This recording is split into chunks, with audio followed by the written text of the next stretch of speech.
Hi class, my name is William Anderson and this is part 2 of our lesson on speechwriting tips. If you have not yet watched part 1, please take a moment, go back and watch the first part. So the next tip is something called chunking. Chunking is kind of how big of chunks of information does your audience prefer. Some people are big picture. They want kind of the sky view. If you give them too much detail, they get a little bit lost in the weeds, so they prefer the grand strategic vision. Others are very detail-oriented. When they're listening to the big picture, they kind of see it as pie in the sky. They'll oftentimes say something like, "Can we get to the point?" They want the details. Now, most of the speeches you give in your life will be to people that you actually have had an opportunity to get to know. Co-workers, members of your civic group, your social group. If you're ever unsure about whether or not somebody is big picture or detail oriented, you should always start with the detail oriented. The reason for that is you need to find out very quickly, is this person big picture, detail oriented? If you start with big picture, then even detail oriented people will stay engaged for about a minute. They're kind of accustomed to people starting with the grand vision and then getting to the point, as they would put it. Where if you start with if you start big picture, the detail-oriented people, after about that first minute, then they start to disengage. Now you have to re-engage and switch to detail. This is going to be about 1.5 to 1:45 into your speech. Now, if like many speeches you give in your life, you have 5 minutes, that means you have about 3 minutes to give your 5-minute message, and you still can't speed. If you start detail-oriented, big picture people will tend to disengage very quickly.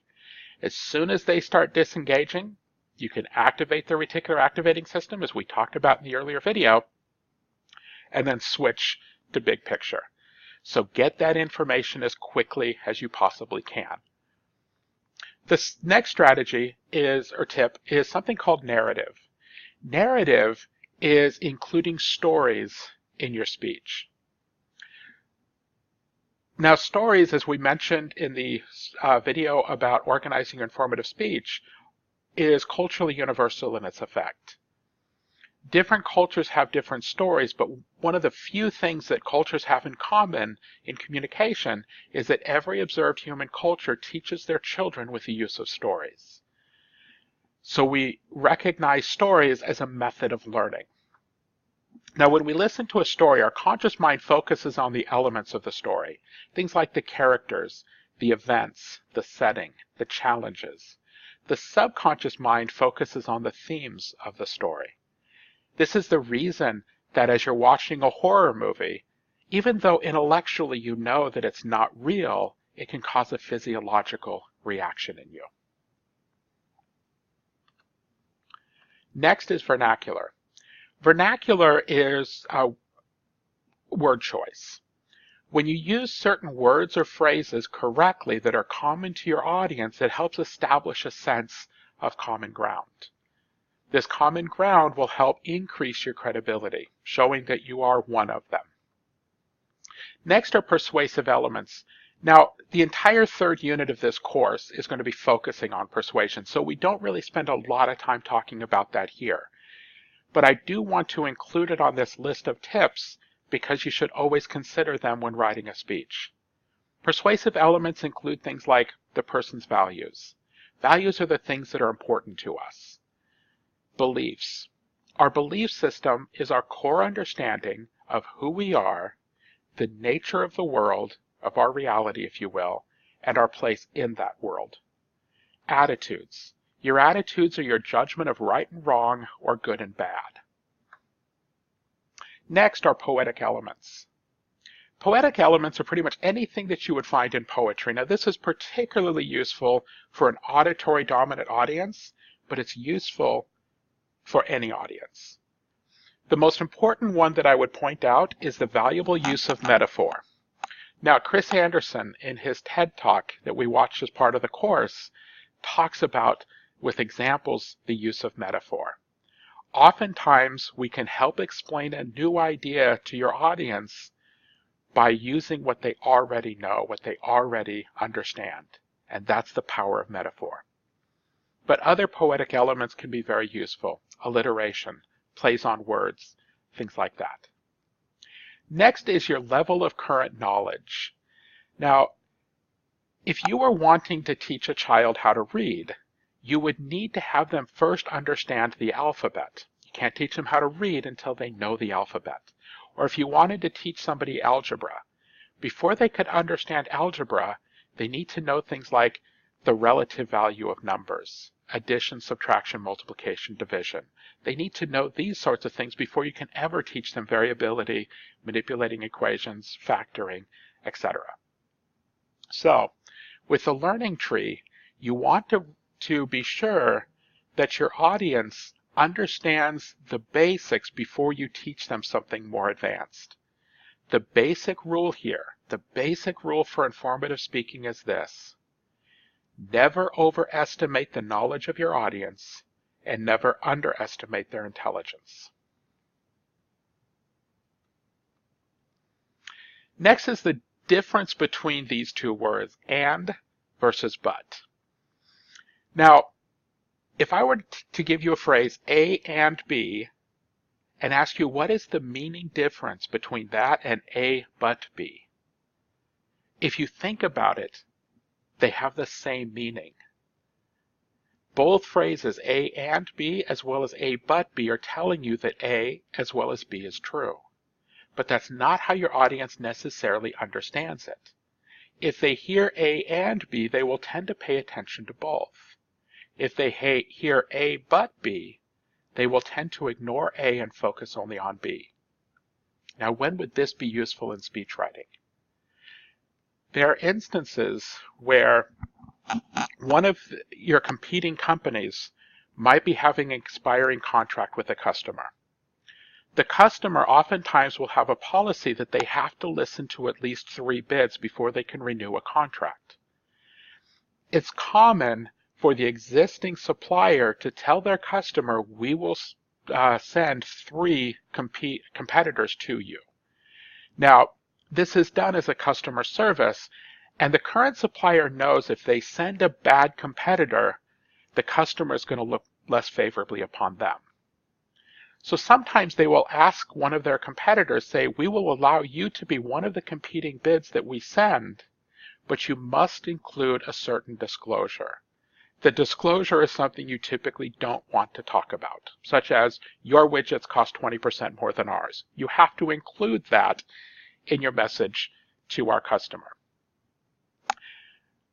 You can accept such a condition, providing the disclosure is true, of course. You can accept that condition and then provide the disclosure, and your message. And that will help be able to have the customer focus on your message rather than the disclosure. The next speech writing tip is something called phraseology. Phraseology, people who are good at this consistently are what we call master speechwriters. It's rare that somebody can do this consistently, but boy, when they can, it's amazing the effect they can have. Phraseology is the ability to take a large amount of information, like the information from an entire speech, or maybe even an entire advocacy campaign, and condense it down into a single memorable phrase or sentence. What this enables the speaker to do is not only communicate their entire advocacy, but give the audience something that they can take with them that allows them to remember it. An example of this, one of the greatest speechwriters in our country for the last 50 or 100 years was Bobby Kennedy, John Kennedy's brother. And Bobby wrote many of John Kennedy's speeches, including his famous inaugural speech. There was only one line in that speech that Bobby didn't write, and that was the reference to Isaiah. But in that speech, Bobby sat down with his brother and he asked, so here's your opportunity to speak not only to the entire country, but the entire world, because oftentimes the world listens to the inaugural speech of a president of the United States. And Bobby asked his brother, what do you want to say? What is the main message here? And President Kennedy gave his brother effectively 2 assignments in writing this speech. He said, number 1, I want to communicate the Kennedy political philosophy. The Kennedy political philosophy is a call to public service. It's work hard for public service. The second thing is he said, I wanted to speak to the entire generation. In other words, I want a message that doesn't just communicate to the 4 or 8 years that I'm president. I want it to go to 1980. I want it to be the duration of this 20 years generation. And his brother sat down and wrote, ask not what your country can do for you, ask what you can do for your country. That one sentence communicates the idea of public service, and my guess is, well, you probably weren't even alive when Jack said those words. In fact, you may not have been alive in 1980, 19 or 20 years later, but you still probably remember that sentence. That phrase is indelibly marked in the American consciousness, and that was really the power of phraseology. There are a number of other examples.